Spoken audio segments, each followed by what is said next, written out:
आज उसमें से एक टॉपिक जो लेते हैं, वो एक टॉपिक जो आज का है वो है वायरस के बारे में।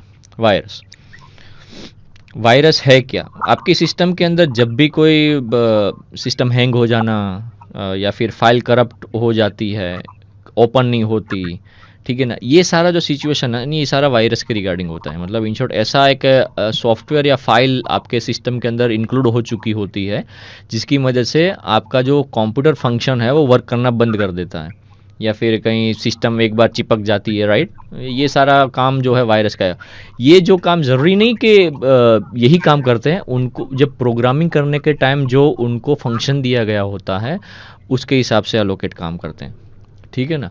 सो ये वायरस का काम है, ठीक है ना। मालवेयर टाइप्स के अंदर जो वायरस जो है, ठीक है ना, उसका एक डेफिनेशन जो मैंने आपको बोला, सबसे पहले डेफिनेशन ले लेने का, हमेशा डेफिनेशन, फिर उसकी कैरेक्टरिस्टिक्स, फिर फंक्शंस, फिर एडवांटेजेस, डिसएडवांटेजेस, फिर एग्जांपल, फिर टूल, ठीक है ना। ये सारे ये से मेथड है जिसकी वजह से हम कोई भी टॉपिक को इंक्लूड कर सकते हैं। लास्ट में प्रैक्टिकल आता है। सो हम एक प्रैक्टिकल भी देखेंगे इस मेलवेयर के फील्ड के अंदर कि कैसे हमारे सिस्टम के अंदर ये इन्फेक्ट करता है। हम उसको विंडोज सिस्टम के अंदर इम्प्लीमेंट करके चेक करेंगे, ठीक है ना। जैसे ही हमारी कंसेप्ट ख़त्म होता है वायरस का, ट्रोजन का, की लॉगर का, ये 3 टॉपिक ख़त्म होते हैं तब हम एक प्रैक्टिकल देखेंगे।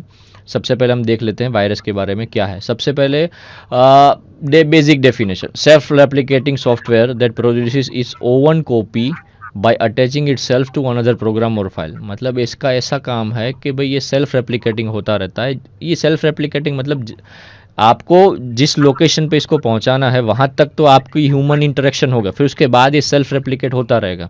That produce its own copy, खुद ही खुद अपना डुप्लीकेट बनाता रहेगा by attaching itself to another program or file. दूसरी कोई फाइल में अटैच होकर अपनी कॉपी बनाता रहेगा, इसको बोलते हैं सेल्फ रेप्लिकेटिंग।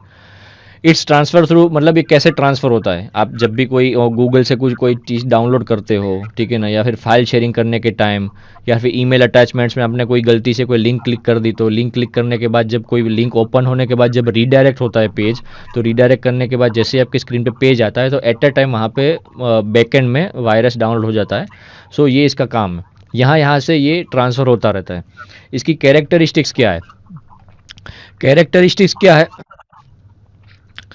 फाइल करप्ट कर देना, सेल्फ रेप्लिकेशन, मतलब सेल्फ रेप्लिकेशन तो हमने आपको बोला है, फाइल का करप्ट करना, मतलब आपके सिस्टम के अंदर कोई भी फाइल ओपन ना हो, खुद ही खुद ट्रांसफ़र होते रहना, डेटा अल्टरनेशन कर देना, मतलब लोकेशन चेंज कर दो, डेटा को गायब कर दो, डिलीट कर दो, ओएस को करप्ट कर दो, ये सारे ऐसे इसके कैरेक्टरिस्टिक्स हैं, ठीक है ना।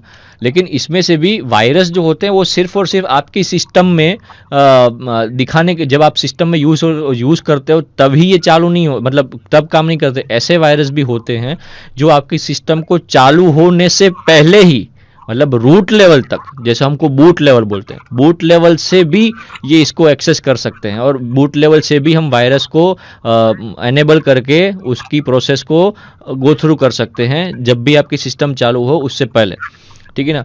वो जो वायरस जो है वो उसको सिस्टम बूट और बूट सेक्टर वायरस बोलते हैं। इसका क्या है कि इसका जो ये वायरस क्या करता है, इसका जो एमबीआर लोकेशन है ना ये चेंज कर देता है। अब एमबीआर लोकेशन क्या है कि जब भी आपकी सिस्टम रन होती है ना तो सबसे पहले मास्टर बूट रिकॉर्ड वही एक्सेस होता है, ओएस का सबसे कोर लेवल पार्ट, जहाँ से सिस्टम चालू होती है और धीरे धीरे सबके फिर आपकी स्क्रीन के सामने सारा प्रोसेस होके आता है। तो मास्टर बूट रिकॉर्ड जो है जब भी आप सिस्टम चालू करते हो तब ऑन होता है। लेकिन ये ऐसे वायरस भी बनते हैं, अलग अलग प्रोग्रामिंग लैंग्वेजेस में बनते हैं, पाइथन में भी ज़्यादातर बनते हैं, ठीक है ना, HTML थ्रू भी बनते हैं।